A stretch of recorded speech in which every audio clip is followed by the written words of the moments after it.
कृष्ण के अंतर तथा बाह्य में कोई अंतर नहीं है। इस ज्ञान के बिना जो भगवत गीता को समझने का प्रयास करता है वह सबसे बड़ा। हरे कृष्ण। तो यहाँ बता रहे हैं प्रभुपाद कि आखिर भौतिक उलझनों में कौन सा व्यक्ति पड़ता है, ये क्वेश्चन है ना, पूछ रहे हैं हमसे। तो वह जो जीवन की समस्याओं को नहीं समझता। अगर हमें हमारी समस्या ही नहीं पता है कि हमारी, जैसे डॉक्टर के पास हम चले जाए दवाई लेने, लेकिन बीमारी पता नहीं है, तो आप दवाई किस चीज की खाओगे? डॉक्टर के पास चले गए, जी मैं बीमार हूँ, अब डॉक्टर पूछेगा क्या प्रॉब्लम है बताओ, और वो जाके बैठ जाएगा। तो प्रॉब्लम हमें पता होनी चाहिए, तभी हम उसकी सही से दवाई खा पाएंगे, है ना। तो यह बता रहे कि कौन फंसता है इसमें, जिसे अपनी उलझने पता नहीं है, जो नहीं समझता कि मेरी समस्या है क्या। जैसे मती जी ने बताया क्या समस्या है, अनचाही उलझन, व्याधि, है ना, बुढ़ापा, और क्या समझ में आया हमें, जन्म और मृत्यु। तो समझ गए, हमें उलझने पता चल गई, हमारी अनचाही उलझने कौन सी है। तो यहाँ पे आगे बता रहे ब्रह्म दारक्य उपनिषद में व्याकुल व्याघ्र मनुष्य का वर्णन इस प्रकार हुआ है कि कृपण वह है जो मानव जीवन की समस्याओं को हल नहीं करता और आत्म साक्षात्कार के विज्ञान को समझे बिना कुकर शुकर की भांति संसार को त्याग कर चला जाता है। अब आप देख रहे हो कि रोज बच्चे भी पैदा हो रहे हैं और रोज डेथ भी हो रही है ना, लेकिन कोई ये नहीं समझ रहा कि जीवात्मा कहाँ से तो आ रही है और कहाँ जा रही है। कितनी सारे रोज जन्म होते हैं, आप देखिएगा, अगर आप लिस्ट भी उठाने चलो किसी हॉस्पिटल में चले जाने कि आज के दिन आज कितने बच्चों का जन्म हुआ है, या आप शमशान घाट पे चले जाने कि आज कितनी डेड बॉडी जमी है, तो उससे आप लगा लोगे। तो हमें सोचना चाहिए, यदि हम भगवान ने हम सबको मनुष्य बनाया है, बुद्धि दी है, तो थोड़ा बहुत हमें ये हमारे मन में क्वेश्चन उठना चाहिए कि आखिर ये जीवात्माएं आ कहाँ से रही है और जा कहाँ रही है। हमें भी जाना है, तो हमें क्या अरेंजमेंट करना है, कितना समय है हमारे पास, हमें नहीं पता, है ना। तो यहाँ पे बता रहे हैं कि अगर हमें समस्याओं को हल नहीं कर रहे हैं और आत्म साक्षात्कार के विज्ञान को समझे बिना कैसे कुकर शुकर की बात है, मतलब इसे कुत्ते सुअर ये सब घूम रहे, वही हमारा हाल है। अगर हम नहीं सोच रहे हैं अपने बारे में कि मैं कौन हूँ, मुझे कहाँ से, मैं कहाँ जाऊंगा, मुझे क्या करना चाहिए, तो क्या अभी हम बता रहे प्रभुपाद कि अभी क्या पशु लेवल पे ही है। तो यहाँ बता रहे हैं कि जीव के लिए यह मनुष्य जीवन अत्यंत मूल्यवान निधि है, जिसका उपयोग वह अपने जीवन की समस्याओं को हल करने में कर सकता है। अब चॉइस हमारी है, मनुष्य देह प्राप्त हो गया है ना, 84 लाख योनि है, 84 लाख योनि में जो मनुष्य देह है उसी के थ्रू आप भगवत प्राप्ति कर सकते हो। ऑप्शन हमारे हाथ में आ गया। अब चॉइस हमारी है कि हम इसे अपनी इंद्रिय तृप्ति में वेस्ट करें या फिर अपने जीवन की समस्याओं को सुलझाने में इसका इस्तेमाल करें। चॉइस हमारी है, कोई जबरदस्ती नहीं है। भगवान किसी के साथ जबरदस्ती नहीं करते। भगवत गीता सबके पास है ना। अब आपको पता है रोड पे भी मिलती है, अभी हम लोग यहाँ पे डेली कर रहे हैं यहाँ पे डिस्ट्रीब्यूशन, है ना। और सब जिससे पूछते हैं वो कहते जी है हमारे पास, कोई कहते जी 4 रखी है हमारे पास, कोई कहता है 2 रखी है हमारे पास, है ना। या किसी के पास नहीं है तो वो खरीद भी रहा है, लेकिन इसका करना क्या है, आपको इसके अंदर आपकी समस्या का समाधान मिलेगा, है ना। लेकिन पढ़े कौन, पढ़ने के लिए समय नहीं है हमारे पास।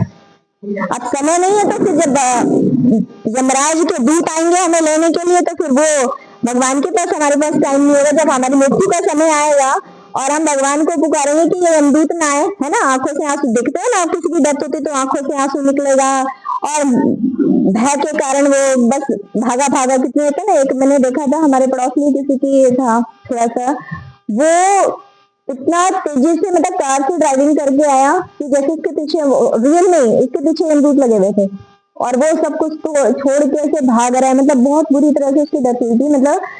तो और एक और ऐसा था, इधर रथ यात्रा हो रही थी और एक कोई था और वो बहुत जोर से भागा भागा आ रहा था। तो भक्त लोग ना श्री कृष्ण लीला ले रखी थी, तो श्री कृष्ण लीला है, श्री कृष्ण लीला में उनका श्री कृष्ण है श्री कृष्ण लीला में या भागवतम के उसमें यमदूतों की फोटो लगी हुई है, किसी में है। हाँ, तो एक व्यक्ति ना बहुत तेजी से दौड़ दौड़ के आया, तो जब एक भक्त ने पकड़े कि क्या हुआ, आप कैसे भागते हो, फिर मैंने बहुत भयानक लोग देखे और वो मेरे पीछे पड़े। मैं कहते अच्छा, तो उन्होंने फोटो दिखाई कि तो ये तो नहीं थे, फिर हाँ यही थे। तो वो यमदूत थे जो इसके पीछे लगे हुए थे। फिर कोई बात नहीं, आप इसको ले जाओ, वो तुम्हारे पीछे नहीं आएंगे। तो फिर उसने तभी फिर वो वहां पे उसको लिया बुक को, ठीक है। तो ऐसे ही तो भक्त जो है जगह जगह मिलते हैं और भक्तों को ऐसी चिंता से मुक्त भी करते हैं, है ना। तो यहाँ पे बता रहे हैं कि जो है कि जीव के लिए यह मनुष्य जीवन अत्यंत मूल्यवान निधि है, जिसका उपयोग वह अपने जीवन की समस्याओं को हल करने में कर सकता है। तो जो इस अवसर का लाभ नहीं उठाता वह क्या है, कृपण है। कृपण मीन्स कंजूस, कि पता होने के बावजूद भी हम उसका लाभ नहीं उठा रहे हैं।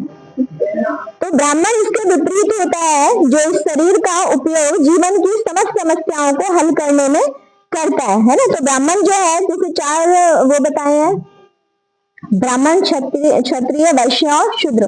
तो ब्राह्मण क्या है, भगवान का मुख है ना। और क्षत्रिय क्या है, भगवान के हाथ है। वैश्य भगवान की कमर है और शूद्र भगवान के चरण है। तो ब्राह्मण क्या है कि ब्राह्मण को बुद्धिमान बताया जाता है ना। तो ब्राह्मण को बुद्धिमान बताया कि बुद्धिमान है, इसलिए वो क्या है, अपने जीवन की समस्याओं को, अपने जीवन का उपयोग करता है कि समस्त समस्याओं को हल करने के लिए। तो यह एवद अक्षरम गार्गी विदित्वास मालोका प्रति स ब्राह्मण, की देहात्म बुद्धि का वश कृपण या कंजूस लोग अपना सारा समय किसमें लगाते हैं, परिवार में, समाज में, देश आदि के अत्यधिक प्रेम में गवा देते हैं। तो अभी जैसे किसी से पूछे कि जी आपको, अभी माता जी ने बहुत लोगों को यहाँ पे इनवाइट किया होगा, सब लोग नहीं आए, है ना। कोई भाग्यवान जीवात्मा है जो यहाँ के बैठ गई है, बाकी और नहीं आ पाए। वो किसमें फंसे हैं, संसार में। जी अभी सोना है, अभी ठंड हो रही है तो रजाई ओढ़ के सो जाओ, या चाय पी लो, है ना, कुछ ऐसे उसमें बिजी है।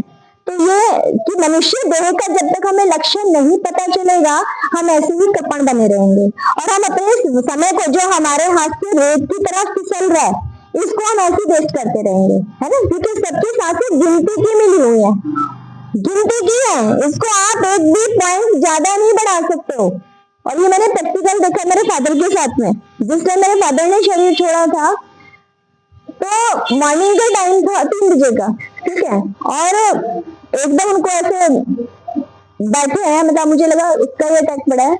हमने उनको ऑक्सीजन देने के लिए मशीन लगाई, मशीन लगाते ही इसमें लाइट भाग गई, पूरे घर की लाइट भाग गई, और निकाला तो लाइट आ गई। मैं समझ गई, मैंने कहा नहीं कर सकती मैं कुछ भी। और उस टाइम पे उन्होंने मेरी गोद में शरीर छोड़ा था। हम एक सांस किसी की भी ज्यादा नहीं बढ़ा सकते, गिनती की सांसें। तो ये टाइम हमारे हाथ से निकलता जा रहा है, तो इसको हम कैसे यूज करें, हमें नहीं पता हमारे पास कितनी सांसें हैं। तो बता रहे हैं यहाँ पे कि देहात्म बुद्धिवश कृपण या कंजूस लोग अपना सारा समय परिवार में लगाएंगे, समाज, देश आदि के अत्यधिक प्रेम में गवा देते हैं। तो मनुष्य प्राय चर्म रोग के आधार पर अपने पारिवारिक जीवन अर्थात पत्नी, बच्चों तथा परिजनों में आसक्त रहता है ना। तो हमें किसी दूसरे का कष्ट समझ में नहीं आता है, लेकिन यदि वही कष्ट हमारे परिवार में हो तो हमें पीड़ा होती है ना। यदि कोई बच्चा बाहर गिर गया है तो ठीक है, गिर गया होगा, लेकिन यदि हमारे बच्चे कोई गिर जाए तो तुरंत हम उठ के जाएंगे, अरे चोट तो नहीं लगी तुझे, अरे कुछ हुआ तो नहीं है। इसको क्या बोलते हैं, चर्म रोग, है ना। कि जो मेरी बॉडी से रिलेटेड है, मुझे उसके लिए पेन होता है, दूसरे के लिए नहीं होता। यही तो है, कहीं पे भी कोई भी अगर मेरे अपने किसी को होगा तो मुझे कष्ट होगा। तो लेकिन भगवान हम समस्त जीवात्माओं के लिए चिंतित है ना। भगवान हम सबके लिए चिंतित है, इसलिए भगवान जो है अपने पार्षदों को भेजते हैं, है ना। यहाँ पे जैसे आप चाहे क्रिश्चियन में, तो क्रिश्चियन में जो इस समय को क्या बोलते हैं, द सन ऑफ गॉड, किस लिए आए, वो लेने के लिए आए, है ना। लेकिन उन्होंने यही उसी पे चढ़ा दिया। फिर मोहम्मद साहिब क्या कह रहे हैं, मैं खुदा का बेटा हूँ। भगवान ने ऐसे अपने पार्षदों को भेजा जीवात्माओं को यहाँ से लेके जाने के लिए। अब चॉइस हमारी है कि हम उसे स्वीकार करें कि ना करें, है ना। भगवान खुद नहीं आते हैं, अपने प्रामाणिक उनको भेजते हैं, प्रतिनिधियों को। तो ये बता रहे कि अथवा वह कहाँ पे थे हम लोग, हाँ। तो अथवा वह सोचता है कि उसका परिवार नहीं, यहाँ पे कृपण यह सोचता है कि वह अपने परिवार को मृत्यु से बचा सकता है, अथवा वह यह सोचता है कि उसका परिवार या समाज उसे मृत्यु से बचा सकता है। तो ऐसा कुछ है क्या? हम किसी को नहीं बचा सकते। जब अगर भगवान ने सोच लिया, बोलते ना राखे कृष्ण तो मारे थे, मारे कृष्ण तो राखे थे। अगर उन्होंने मारना है तो हमें कोई बचा नहीं सकता है, और जब उन्होंने सोच लिया कि इसको कोई हाथ नहीं लगा सकता तो कौन हमारा बाल बच्चा कर सकता है? लेकिन हमें विश्वास नहीं है भगवान के, है ना। नाई के ऊपर विश्वास है, गर्दन ऐसे झुका देंगे, भैया काट दे, पता बाल ही काट रहा है, मेरी गर्दन पे छुरा नहीं चलाएगा। डॉक्टर मुट्ठी भर के दवाई देगा, हाँ इसको दवाई दे दो, और कंपाउंडर भरेगा मुट्ठी और देगा हाथ में, लो खा लो। ये पता है कि इस दवाई को खा के मैं स्वस्थ हो जाऊंगा, मरूंगा नहीं, जहर नहीं दे रहा है ना। उसका हम एक्सपायरी चेक नहीं करता है, बस उसने दी और हमने खाई, क्योंकि हमारी श्रद्धा है डॉक्टर के ऊपर। वकील है, वकील के ऊपर सामने पूरा बही खाता खोल के रख देंगे, ये विश्वास है कि ये मेरा केस लड़ेगा और मुझे बचा लेगा, है ना। तो हमें सब पे विश्वास है, लेकिन भगवान पर नहीं है। अगर हम कहिए भगवद गीता इसको पढ़िए, ये आपके जीवन की समस्त समस्याओं का समाधान है। जीवन में किसी भी प्रकार की समस्या हो तो उसका हल आपको इसमें मिलेगा, तो हम विश्वास नहीं करेंगे, ठीक है ना। तो ये भगवान ने तो बोला, ये संदेश है भगवान का। भगवद गीता भगवान की वाणी है, जिसको हम सुन के, जिसको हम पढ़ के हमारा हृदय पवित्र होता है। गंगा जी भगवान के चरणों से निकली, जिसे स्नान करके हमारा तन पवित्र होता है, और भगवद गीता भगवान के मुख से निकली है, जिसे सुन के, जिसे पढ़ के हमारा हृदय पवित्र होता है ना। तो हमें जो है इसका डेली पढ़ना चाहिए इसको। तो यहाँ बता रहे कि बुद्धिमान होने के कारण, तो ऐसी पारिवारिक आसक्ति निम्न पशुओं में भी पाई जाती है, क्योंकि वे भी बच्चों की देखभाल करते हैं। तो जो केयर हम कर रहे हैं अपने बच्चों की, वो पशु भी कर रहा है और हमसे बेस्ट कर रहा है। क्यों? क्योंकि वो हम तो अपने बच्चों का पालन पोषण करने के लिए चोरी चकारी भी कर लेते हैं, दूसरे को धोखा भी देते हैं, उसका हक भी हड़प लेते हैं, है ना। लेकिन वो पशु किसी का हक नहीं हड़प रहा, किसी की चोरी नहीं कर रहा, अपने बच्चे का पेट अपना ईमानदारी से भर रहा है। तो पशु श्रेष्ठ है कि हम श्रेष्ठ है ना। तो कह रहे कि वो तो पशु भी कर रहे। तो बुद्धिमान होने के कारण अर्जुन समझ गया था कि पारिवारिक सदस्यों के प्रति उसका अनुराग तथा मृत्यु से उनकी रक्षा करने की उसकी इच्छा ही उसकी उलझनों का कारण है। तो अर्जुन जो है क्वेश्चन भगवान से, अब अर्जुन ने क्या करा, सारे हथियार जो है भगवान के सामने डाल दिए, क्योंकि अर्जुन भी युद्ध लड़ रहा था, है ना, अपने पारिवारिक जनों से। क्योंकि उसके परिवारजनों ने क्या किया कि वो उसका हक हड़पना चाहते थे, लेकिन अर्जुन भक्त था, इसलिए वो नहीं चाहता था कि मैं इनको मारूं। उन्होंने कहा ठीक है कृष्ण, इन्होंने मेरा हक हड़प लिया, इन्होंने हमारा राज्य ले लिया, कोई बात नहीं, मैं भीख मांग के गुजारा कर लूंगा, पर मैं ऐसे हत्या नहीं करूंगा। लेकिन उन्होंने क्या किया था, पांडवों कौरवों ने एक वैष्णव अपराध किया, है ना, उनकी पत्नी के साथ कैसा व्यवहार किया, उनको मारने की कोशिश करी, उनका घर जला दिया। तो भगवान ऐसे आताताइयों को छोड़ते नहीं है।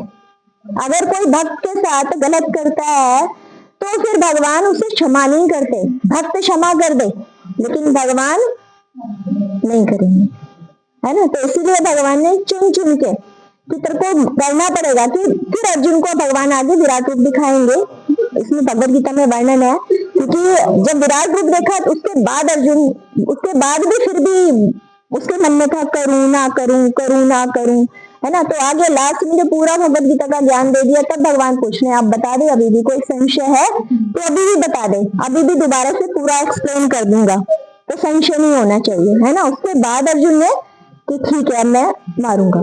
उसने भी कब, जब अभिमन्यु का उन्होंने वध किया, उसके बाद उसको क्रोध आया।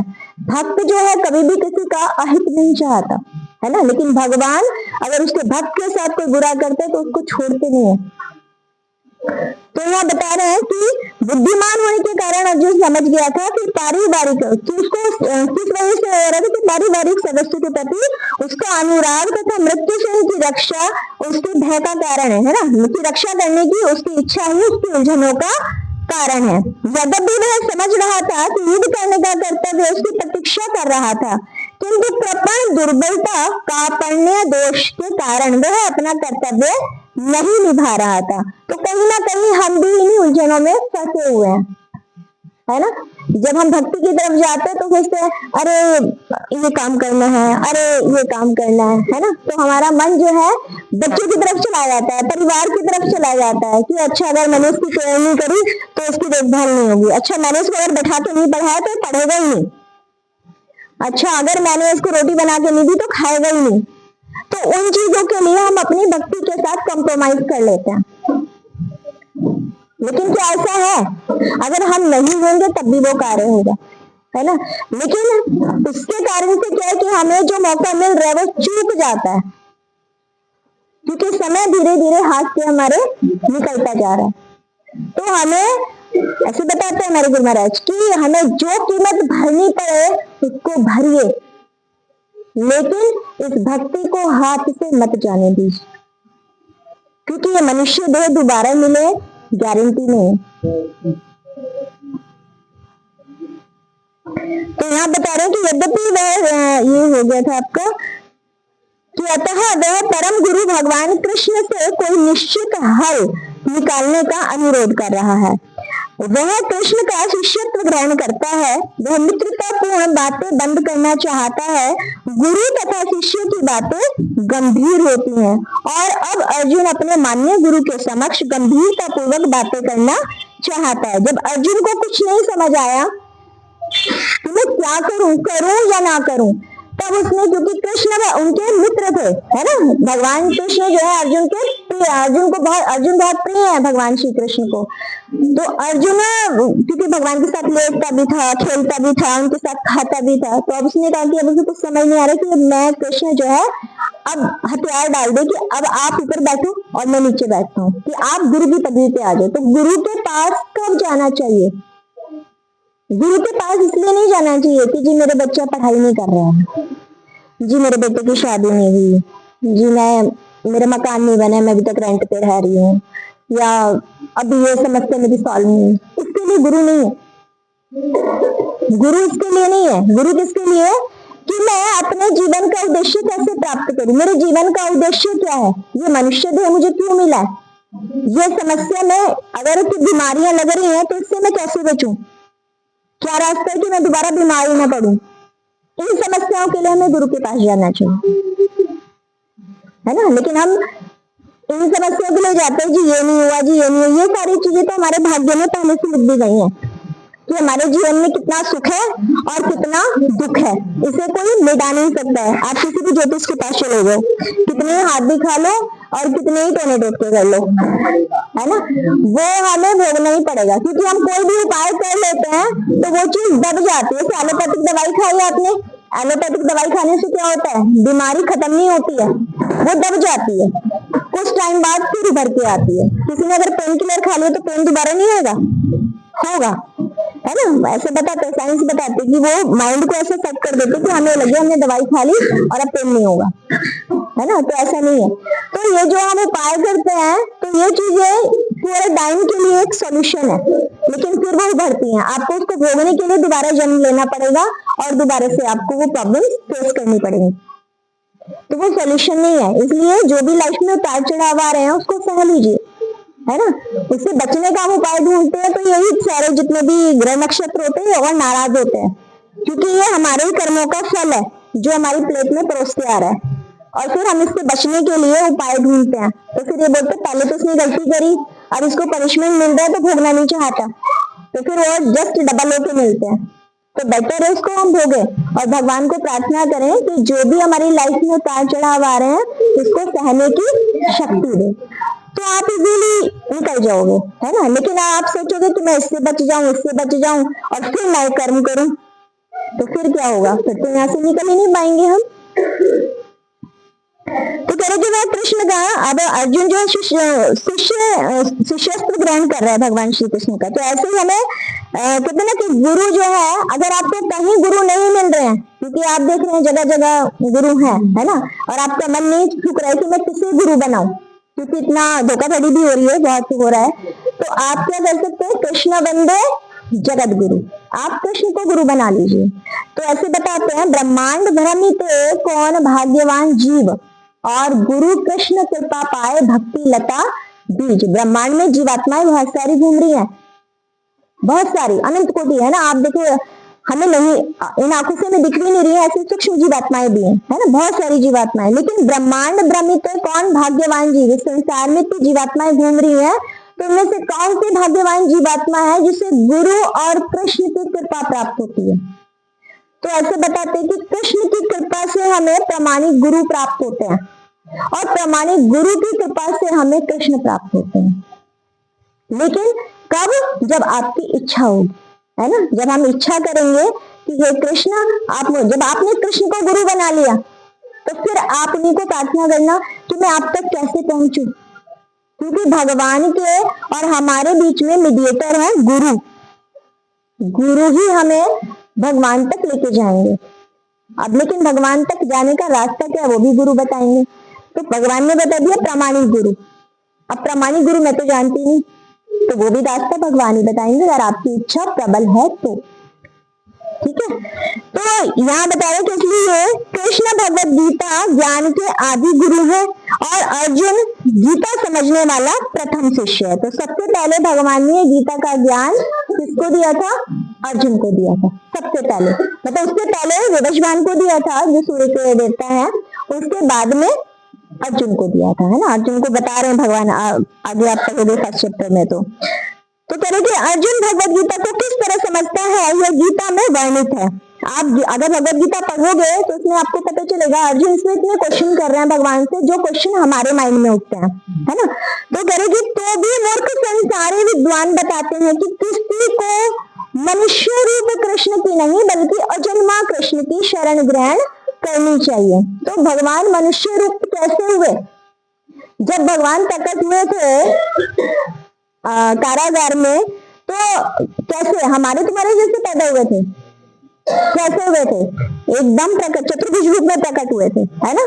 जब देवकी महारानी ने बोला था कि आप जो है छोटा बच्चे बन जाओ, अदरवाइज मेरा भाई देख लेगा आपको और वो फिर मारेगा, है ना, वो तो भयभीत थी कि आप, मैं आपको गोद में कैसे लूंगी, क्योंकि चतुर्भुज रूप में थे भगवान। तो फिर उनकी प्रार्थना पे भगवान छोटे से बच्चे के रूप में बने, और पीताम्बर धारण किया हुआ था, है ना, गले में कौस्तुभ मणि थी, तो सारी पूरा श्रृंगार के साथ में थे भगवान। तो क्या हमारे बच्चे ऐसे पैदा होता है, या हम ऐसे पैदा हुए थे। तो यहाँ पे जो बताया जा रहा है कि ऐसे बोलते हैं कि जो है मनुष्य रूप कृष्ण की नहीं बल्कि अजन्मा कृष्ण की। तो कृष्ण तो एक ही है ना, बहुत सारे नहीं है। तो अजन्मा कृष्ण की शरण ग्रहण करनी चाहिए। तो कृष्ण के अंतः तथा बाह्य में कोई अंतर नहीं है ना। तो भगवान जो है जैसे बाहर से दिखते हैं ऐसे अंदर से भी, मतलब तो कह रहे इस ज्ञान के बिना जो भगवत गीता को समझने का प्रयास करता है वह क्या है, सबसे बड़ा मूर्ख है। तो इसलिए हमें ये भगवत गीता, इसके आगे क्या लिखा हुआ है, यथारूप। ये यथारूप आपको किसी भी भगवत गीता पे लिखा नहीं मिलेगा। यथारूप मीन्स एज इट इज, जैसा भगवान ने कहा बिल्कुल वैसा इसके अंदर है। इसमें आपने पढ़ा होगा कि अभी हमने जो उदाहरण दिया इसमें कि ब्रह्म धारक्य उपनिषद में 3.8.7 में यहाँ पर ये लिखा हुआ है। तो यहाँ पे प्रभुपाद ने कहीं नहीं कहा कि मेरे मतानुसार कृपण वह है जो मानव जीवन की समस्याओं को हल नहीं कर सकता, ऐसा तो नहीं बोला प्रभुपाद ने। प्रभुपाद बोल रहे कि उस ब्रह्म धारक्य उपनिषद में, कि उस उपनिषद में इस अध्याय, इस स्कंद के इस अध्याय के श्लोक में ये लिखा है। तो यहाँ पे आप भगवत गीता जब कंप्लीट पढ़ोगे तो आपको पता चलेगा कि सारे शास्त्रों से इसमें कोटेशन दी हुई है। जैसे बच्चे पढ़ते हैं ना कि उसमें तो नाम भूल रही है उनके, जो बड़े बड़े लेखक, बड़े बड़े वो, उनकी बुक की कोटेशन आती है ना कि उसने ये कोटेशन दी, उसने एक, तो ऐसे ही श्री प्रभुपाद ने, इसमें कहीं पे भी प्रभुपाद ने ये बोला कि मेरा मत अनुसार। प्रभुपाद ने हर जगह श्रीमद भागवतम में, श्रीमद उसमें भागवतम में ये लिखा हुआ है इस अध्याय के, आपको बल्कि वो उपनिषद, वो भागवतम, कुछ भी आप उठा के देखिए, आपको वो अध्याय खोलिए, वो श्लोक खोलिए, आपको यही मिलेगा। तो सारे शास्त्रों का निचोड़ इसके अंदर दिया हुआ है। तो इससे आपको आपकी हर समस्या का आपको एग्जाम्पल के साथ में आपको इसमें प्रमाण मिलेगा। तो इसलिए प्रमाणिक है, ये गुरु परंपरा से है। आप इसमें अगर आगे देखेंगे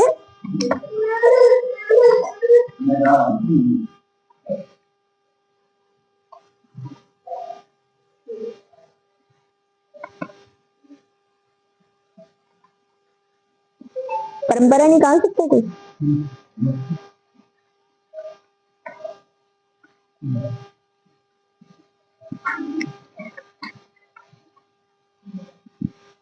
ये देखिए, ये गुरु परंपरा से है ना, साधारण नहीं है। पहले ब्रह्मा जी के पास पहले श्री कृष्ण के बाद श्री कृष्ण से ब्रह्मा जी को, ब्रह्मा जी से नारद जी को, नारद जी से व्यास जी को, व्यास जी से मध्व जी को, मध्वाचार्य से पद्मनाभ, फिर नरहरि, फिर ऐसे आते आते तब जाके श्री प्रभुपाद के पास आई है। ऐसे नहीं आ गई। और इसलिए प्रामाणिक है, इसको जो भी पढ़ता है सबसे पहले वृंदावन की याद आती है। मुझे भी तभी आई थी मेरे को पहले पता भी नहीं था वृंदावन क्या है। एक बार मैं बालाजी जा रही थी, तो जिनके साथ जा रही थी तो उन्होंने बोला वृंदावन चले। नहीं हमें नहीं जाना वृंदावन हमें पता ही नहीं था वृंदावन है क्या। मैंने कहा क्यों टाइम वेस्ट करें, क्यों खामखा। मैंने नहीं हमें नहीं जाना, हम तो सीधा वहीं जाएंगे। और आज पता चल रहा है कि वृंदावन क्या है ना। तो ये सिर्फ पढ़ने के बाद सबसे पहले जीव जो है ना वृंदावन की ओर भागता है। और आप इसको कभी भी किसी भी परेशानी में हो, आप तुरंत इसको खोल के पढ़ लीजिएगा, आपका हृदय एकदम शांत हो जाएगा। कभी आप प्रैक्टिकल करके देखिए, जिनके पास है वो पढ़ते हैं और तभी उसको पढ़े भी जा रहे हैं, है ना। तो जितनी बार आप इसको पढ़ेंगे उतनी बार आपको नए शब्द नजर आएंगे। ऐसे प्रभुपाद कहते हैं कि मेरे हाथ की भगवत गीता को कोई हाथ लगाता है तो उसे कृष्ण से प्रेम हो जाता है। एक श्लोक पढ़ता है तो उसका नेक्स्ट वर्ड चेंज हो जाता है, और कंप्लीट भगवत गीता पढ़ता है तो जीवन बदल जाता है ना। तो इसलिए इसे हम सबको पढ़ना चाहिए, दूसरों को देना भी चाहिए। तो भगवान भगवत गीता के 18वें अध्याय में भी बोल रहे हैं कि जो मेरे नाम का प्रचार करता है उससे प्रिय कोई नहीं है ना। तो अपने से कितने भक्त भगवान का प्रिय बनना चाहते हैं? सब बनना चाहते हैं।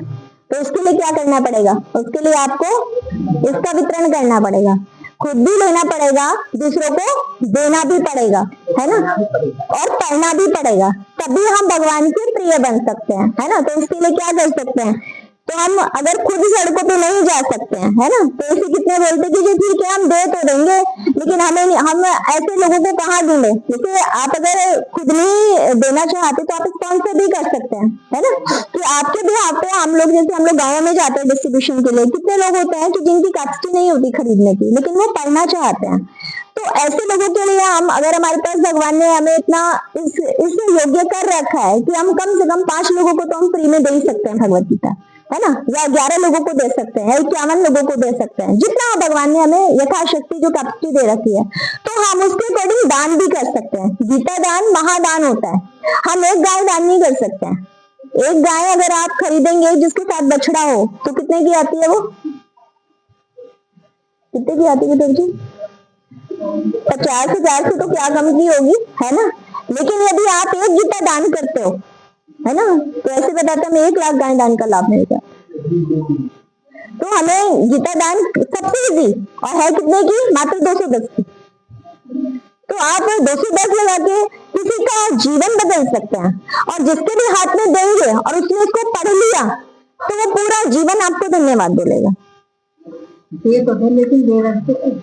हाँ, तो उसके लिए आप ऐसे कर सकते हैं कि आप स्पॉन्सर कर सकते हैं। आपके भी यहाँ पे हम लोग दे सकते हैं कि जैसे जेलों में भी जाके भक्त लोग देके आते हैं, अनाथ आश्रम में देते हैं, कुछ रोगी हैं उनको देते हैं, या गाँवों में जाके वितरित करते हैं। हम लोग अभी सांझापुर गाँव में हमने बुक डिस्ट्रीब्यूशन किया था, बखरवा में भी किया था, आपका रोरी गाँव में, वहां पे भी हम लोग फ्री डिस्ट्रीब्यूशन करके आए थे, है ना। तो आप चाहे तो इसमें सहयोग कर सकते हैं। तो इससे क्या बनेंगे? हम भगवान के प्रिय बनेंगे।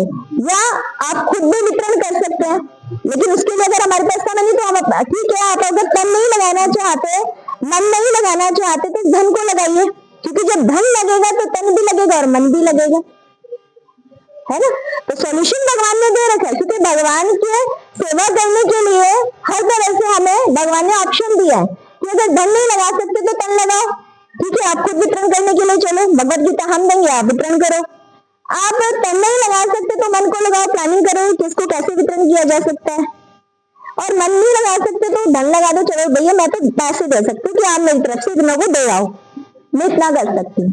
जैसे आज 850 गीता स्पॉन्सर हुई है टेम्पल में, किसी भक्त ने 5, किसी ने 11, है ना, किसी ने 51, किसी ने 200, इस तरह से करके स्पॉन्सर किए।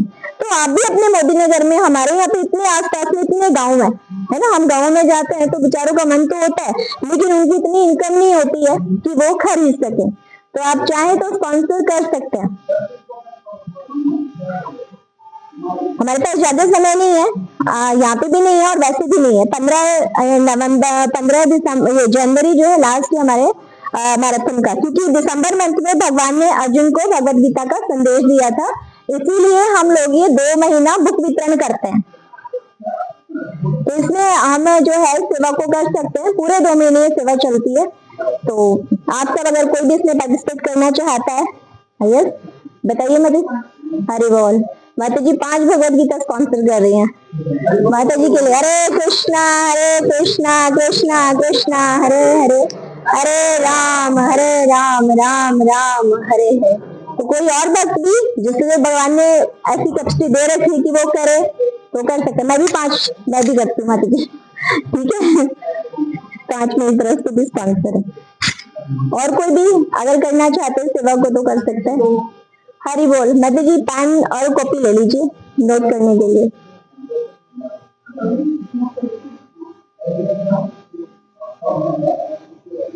पांच मेरी तरफ से भी लिख लीजिएगा। 5 सेवा प्रिय माता जी, 2 पुण्य भक्ति माता, 2 पुष्पा मदी माता जी, और कोई बात। पुण्य भक्ति माता जी, 2 भगवत गीता। हरि बोल। कौन बोला? करना भारती जी।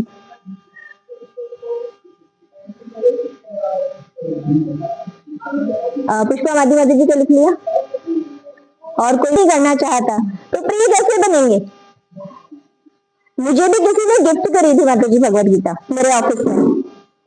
मैंने जब मुझे मिली मैंने एक पेटी दान करी थी मुझे लगा इसको पढ़ के मेरा उद्धार हुआ है तो औरों का भी। तो उस एक पेटी ने आज इतने सारे लोगों को इकट्ठा कर रखा है, क्योंकि उन सबने पढ़ी लेकिन सेम टाइम नहीं पढ़ी। 1 साल 2 साल 3 साल बाद वो खुली और आज सब भक्त है, ठीक है। तो कोई करना चाहते तो कर सकते हैं मत। हाँ जी, प्राइस 210 की है, 210 की एक भगवत गीता है, ठीक है।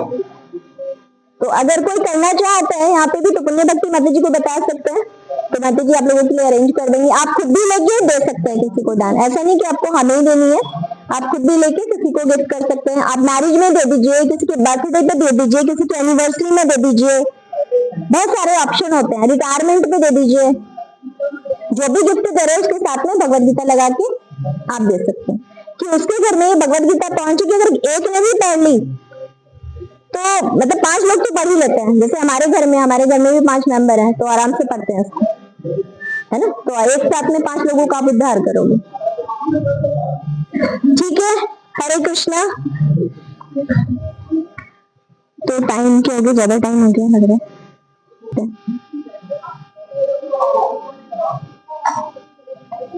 जी वैदिक वांग में देखते हैं कहाँ पे भाई। करना भारती माता जी का लिख लिया। 2 भगवत गीता माता जी की, 2 पुष्पा माता जी की। कोई और करवाना चाहते तो प्रभु जी को नाम नोट करा सकते हैं। कितनी हो गई हमारी डिस्ट्रीब्यूशन प्रभु जी? स्पॉन्सर 5 16। अच्छा 21 तो हो कम से कम।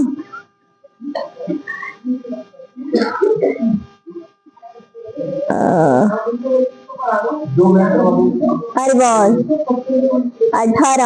18 हो गई।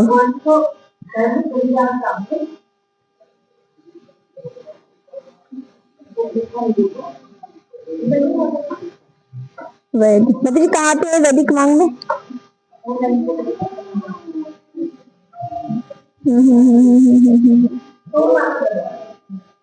वैदिक ग्रंथ होते हैं, है ना।